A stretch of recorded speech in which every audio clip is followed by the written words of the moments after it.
Today we're talking about the creative process in relation to your festival project Youtopia, which is of course an architecture project. And I'm wondering, as far as architects go, how do you begin the creative process? I always find that the best ideas are the ones that start as a seed, and if you're then able to progress it in a way that lets you take it in any direction without forecasting what that's going to be, that's often the best design process.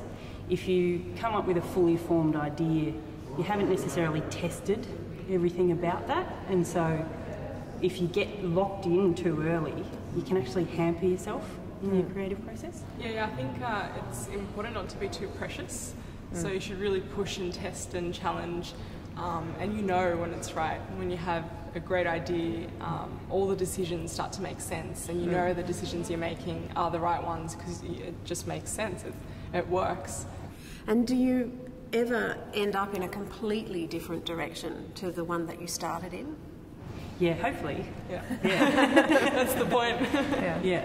And that's also when you start to cover new territory. Generally, like if you've ended up somewhere that's very predictable and it's not necessarily, you know, exciting design. So if you can really push it. Yeah. Okay. And so what role does Dagmar play in this process? Where does the lecturer take you? They do a lot of pushing. Yeah, a lot of pushing. The good ones do. Yeah. And for you, Dagmar? Design is a conversation. Yeah, of course. And it goes both ways. So it's the moment you push and you react, I have to react as well. So it's a sort of ball that we play higher and higher. Yeah. And these projects are demanding to us as well, because they challenge you intellectually, and then you go back and you dig out the examples or the methods or the supplementary material that would foster these projects to grow and go beyond that sort of limit.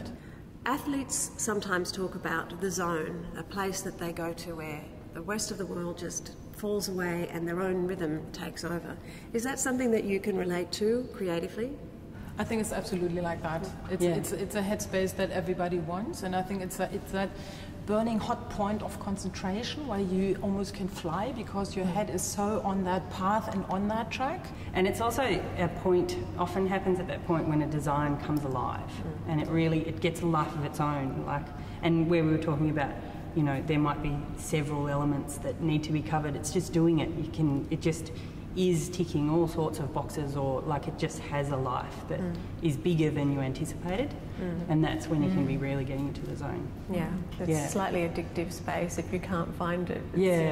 You can't force it, but it is interesting talking about design process of being like learning ways to really find an avenue where it might come to life, rather than just trying to stay in the zone. It's sort of like a build that has to do it on its own. But that's also a funny point where academia comes in. Now, if you have something like that as a studio project with credit points, it's very rational. So you say, okay, you have 12 hours or 24 hours to develop that project, and that's so much not the case, because with a good project you go to bed with and then you wake up in the night and then you have your very best ideas, and then you call whomever your project partner is at that time. So it's really not a time zone, right? It's a headspace. Definitely. It's a mood, a workflow that, oh gosh, sometimes I really have to say I envy those guys, because they have the leisure. Like when you did that, you could put all the energy into that one piece and not be distracted by whatever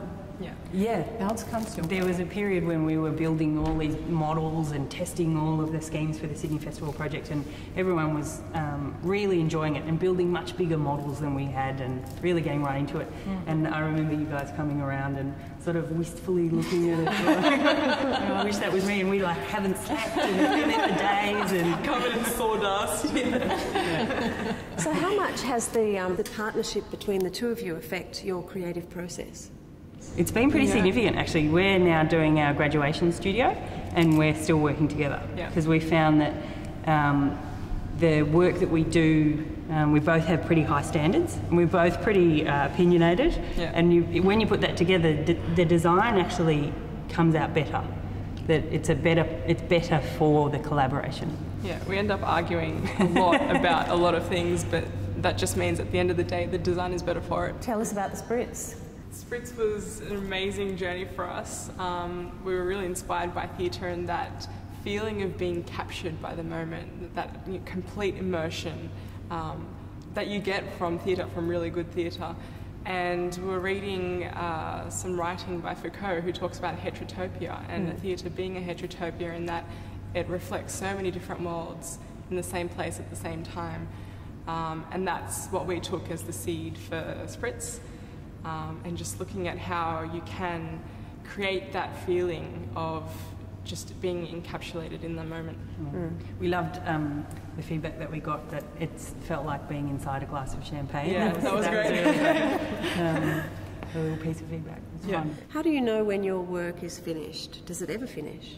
Oh, there's always more. There's always more. It's never finished. It's like painting. When do you stop? When's that last stroke? You just... Yeah, and it's one of the things actually that I've found to be quite interesting about architecture, because I've studied art as a degree, and in art you can really hit a point where you kind of can go, actually I'm not doing any more to that, that's done. And whereas in architecture there is actually always more. You can get into detail and detail and detail, can just get finer and finer and finer in that resolution. And so yeah, with architecture it's just interesting that there's always more.